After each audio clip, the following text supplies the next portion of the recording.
Hi, this is Patrick Malone with Beach Church, and this is Thursday, May 29th, 2025. We're continuing our walk through the entire Bible in a year.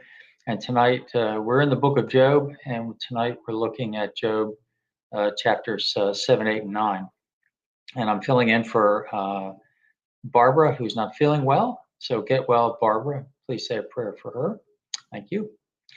Now, as you know, at the beginning of Job, we learn about Job's character and his reputation, as well as the meeting in heaven between God and Satan that sets up the reason for Job's sufferings, which, of course, he and his friends don't know about.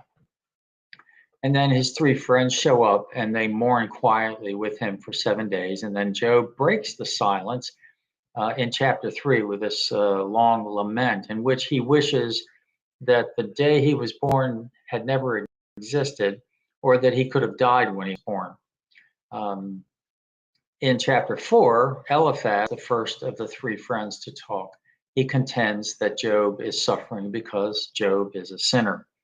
And he follows that up in chapter 5 by adding that God is chastening Job, teaching him a lesson because of his sin. And that's an additional reason why Job is suffering.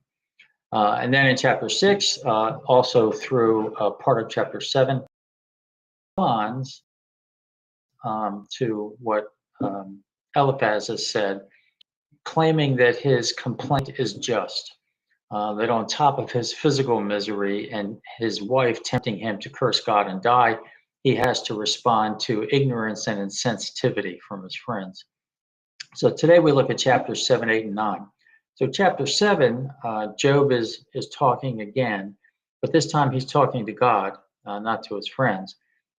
It's interesting to note that in this chapter he uses words that Solomon used in Ecclesiastes, words like labor, vanity, trouble, and breath. That's one of the reasons why Solomon is considered as one of the possible authors of the book of Job. So, in summary, though, in chapter 7, Job feels like a slave. He's trapped in an awful situation, and there's no hope of getting out of it. And he wonders why God is even bothering with him and making him suffer.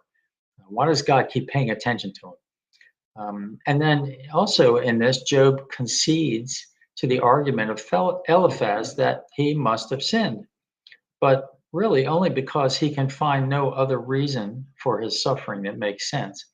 But if you had asked him to specify his sins, he probably wouldn't be able to do so. One interesting note in verse 19 in chapter 7, Job pleads with God to look away from him so he can swallow his spit. That sounds kind of weird to us, but if we were to rephrase that statement, we would say, hey, look away, give me a break so I can catch my breath. It means the same thing. Now, in chapter 8, here the second friend, Bildad, pipes in. He's absolutely certain Job has sinned. And he ruthlessly criticizes Job and says that he should repent. That's it.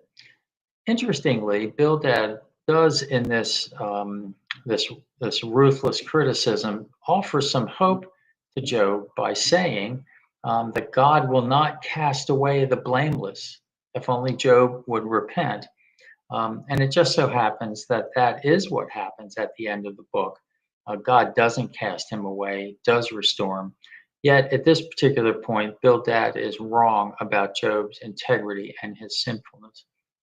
And then we get to chapter 9, and here Job is in a deep mood of despair, and he begins to rationalize about something which he later admits he knew dangerously little.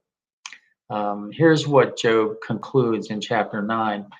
He knows God is holy, God's wise, he's strong, but he wonders if God's being fair. And why doesn't God show himself to Job, and explain things? So before the mighty God, Job only feels despair at this point. And if God is not fair, then all is hopeless. That's what he thinks. Now, that's really it, chapter 7, 8, and 9. And you're going to go through another about 20 chapters of these dialogues, poetic dialogues between Job and his friends. They're trying to figure out the reason that people have to suffer, particularly people who seem righteous have to suffer. And in Job's case, he was righteous. But here, I want to close this brief study on these three chapters with I want to share information. It was in a chart in my study Bible, and it clarifies the degree of Job's suffering found throughout the book. So I'm gonna hit these points real fast, and then we're gonna finish up. So if you want to know how Job was feeling and what he was experiencing as you read through the rest of the book, here it comes. He had painful boils from head to toe. He was experiencing severe itching and irritation, overwhelmed with great grief. He lost his appetite. He was experiencing agonizing discomfort. It just wouldn't stop. He couldn't sleep. He was suffering from insomnia. Worm and dust was infecting his flesh wounds. His boils were continuously oozing.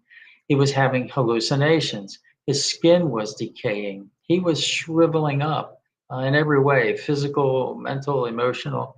He had severe halitosis, bad breath. His teeth were falling out. He experienced relentless pain. His skin was turning black. He had raging fevers, and he was dramatically losing weight. So he's got some basis for some complaint.